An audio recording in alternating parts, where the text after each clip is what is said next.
ঘরে থাকা কিছু উপকরণ দিয়ে আপনিও কিন্তু সহজেই এরকম পারফেক্ট আর সফট বিরিয়ানি কিন্তু আপনিও তৈরি করে নিতে পারেন। তো এর জন্য রয়েছে কিন্তু একটা জাদুকরি মশলা, যেটা দিলে কিন্তু আপনিও এত সুন্দর করে কিন্তু বিরিয়ানি তৈরি করে নিতে পারেন। এটা ছিল অসম্ভব মজার। তো এর জন্য নিয়ে নিলাম এখানে দারুচিনি, আর নিয়ে নিলাম সাদা কালো গোলমরিচ, এখানে নিয়ে নিলাম ছোটো এলাচ, নিয়ে নিলাম জয়স্ট্রি, নিয়ে নিলাম কিছুটা লবঙ্গ, নিলাম জয়ফল, এখানে নিলাম কাবাব চিনি, পোস্তদানা, আর এখানে নিয়ে নিলাম শাহি জিরা।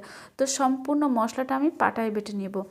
তো এর জন্য নিয়ে নিলাম এখানে 1 কেজি পরিমাণ গরুর মাংস, এখানে হাড় মাংস সহই নিয়েছি। পানি ঝরানো টক দই দিয়ে দিচ্ছি হাফ কাপ, দিয়ে দিচ্ছি আদা রসুন বাটা 3 চা চামচ।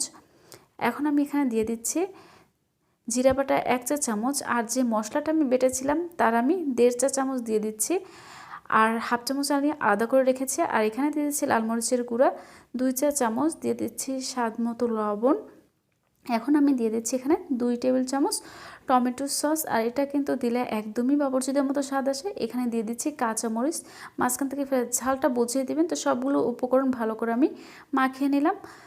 তো এটা এখন আমি এর পাশে দিয়ে দিচ্ছি কড়াইয়ের মধ্যে কিছুটা সয়াবিন তেল, আর আমি এখানে কিন্তু সরিষার তেল দুইটাই অ্যাড করে তারপরে কিন্তু রান্নাটা করছি, যার কারণে কিন্তু এই বিরিয়ানিটা অসম্ভব মজার লাগবে। আর এখানে আমি দিয়ে দিচ্ছি হাফ কাপের একটু বেশি পেঁয়াজ কুচি। তো পেঁয়াজটা হালকা ভেজে যে কাঁচা গন্ধটা আছে তো এর মধ্যে কিন্তু চলে যাবে।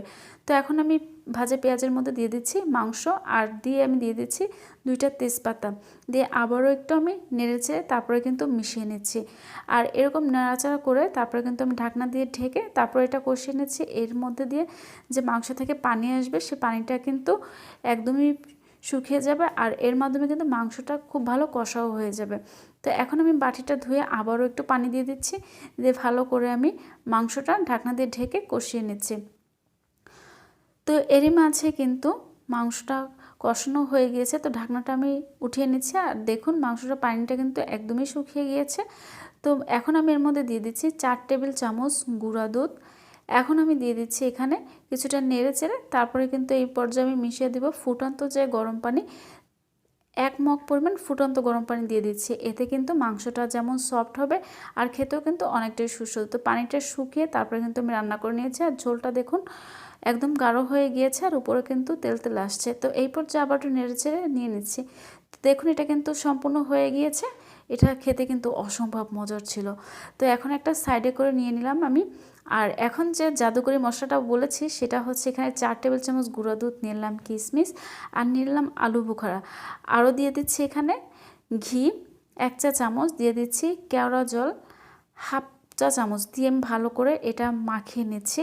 আর এটা দিয়ে যখন এই মাওয়াটা দিয়ে যখন বিরিয়ানিটা রান্না করবেন তখন কিন্তু অসম্ভব ভালো লাগবে, তা বলে বোঝানো যাবে না। তো এর জন্য এখন আমি পোলাওর জন্য নিয়ে নিলাম সয়াবিন তেল, আর দিয়ে দিলাম কিছুটা পেঁয়াজ, পেঁয়াজটা হালকা ভেজে কিছু গোটা মশলা দিয়ে দিলাম। এখন আমি পানি ঝরানো চালগুলো দিয়ে দিচ্ছি। এখানে আমি 3 পোয়া চাল নিয়েছি। তো চালটা ভালো করে কিন্তু আমি ভেজে নিতে হবে। তো চালটা না ভাজলে কিন্তু ভাতটা কিন্তু অতটা সুন্দর হবে না। তো এই পর্যায়ে এরকম সরাসরি পেঁয়াজ বেরেস্তা দিয়ে যদি পোলাওটা তো তৈরি করেন কিন্তু এটা অসম্ভব ভালোই লাগে। তো এখন আমি কিছুটা ডাবল পরিমাণ পানি দিয়ে দিলাম, গরম পানি, আর এখানে দিয়ে দিলাম শাহি জিরা, দিয়ে দিলাম পরিমাণ মতো লবণ। তো লবণটা এই পর্যায়ে কিন্তু আপনারা চেক করে তারপরও নিতে পারেন। এখন আমি দিয়ে দিচ্ছি এখানে 4 টেবিল চামচ গুঁড়া দুধ। তো গুঁড়া দুধটা দিয়ে আমি যে 2 চা চামচ মশলা ছিল সেখানে কিন্তু আমি 1.5 চা চামচ মাংস দিয়েছি, আর হাফ চা চামচ দিয়ে দিলাম এই পোলাও, দিয়েছি 2 চা চামচ ঘি, দিয়ে আবারও আমি একটু বেশ কিছুক্ষণ নাড়িয়ে নিচ্ছি।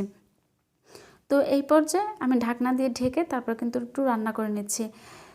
তো কিছুক্ষণ পরে আমি ফিরে আসলাম 10-15 মিনিট পরে। তো এই পর্যায়ে দেখুন পানিটা কিন্তু অনেকটাই শুকিয়ে গিয়েছে, আর নিচে কিন্তু হালকা হালকা পানি আছে। তো এই মধ্যে আমি দিয়ে দিব যে আগে থেকে মাংসটা রান্না করেছিলাম, তো সম্পূর্ণ মাংসটা আমি দিয়ে দিচ্ছি।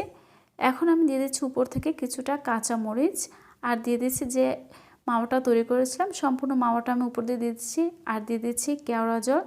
দিয়ে এরকম ধাপে ধাপে দিলে এই বিরিয়ানিটার টেক্সচারটা কিন্তু অসম্ভব সুন্দর লাগে, আর খেতেও কিন্তু অসম্ভব ভালো লাগে। তো এরই মাঝে কিন্তু দম দিয়ে আমার বিরিয়ানিটা তৈরি হয়ে গিয়েছে। তো ভিডিওটি যদি ভালো লাগে অবশ্যই একটা লাইক করে দিবেন।